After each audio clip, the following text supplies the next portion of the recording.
جس طریقے سے نبی کریم صلی اللہ علیہ وسلم کی ایک حدیث بھی ہے شاید، اسی حوالے سے بھائی نے پوچھا ہے کہ قربانی کا گوشت کیا بہت دنوں کے لیے محفوظ بھی رکھا جا سکتا ہے؟ ہاں، محفوظ بھی رکھا جا سکتا ہے، مگر جو حالات ہیں نا اب ان میں امام ابن حضرت چری اور ابن عمر کی بات ٹھیک ہے، وہ جو حکم آپ نے دیا تھا کہ 3 دن کے بعد نہ رکھنا،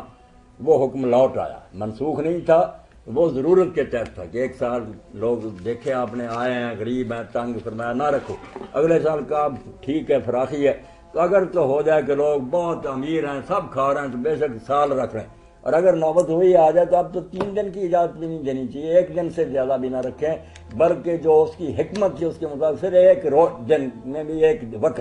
کہ کھا لو گوشت، باقی دے دو غریبوں، مگر جب دینا ہی نہیں غریبوں کو، وہ بیچارے بکرے کے گوشت کو ترستے رہتے ہیں، انہوں نے الگ گائے ذبح کرا دینی، وہ ان کو دے دینی، آپ بکرے ہضم کر لیں۔ اس کے ساتھ ہی کہ مولانا محترم فرما رہے تھے کہ قربانی ایثار و قربانی کا نام ہے، اور ایثار و قربانی کا معنی یہی ہے کہ گوشت گھر کے اندر محفوظ نہ رکھا جائے،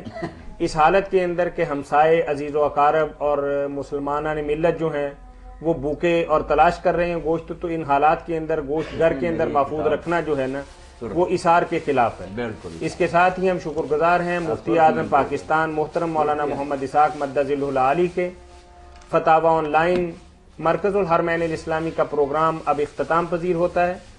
میزبان میاں طاہر اور فتاوی آن لائن کی پوری ٹیم کو اگلے اتوار تک کے لیے اجازت دیجیے۔ اللہ حافظ۔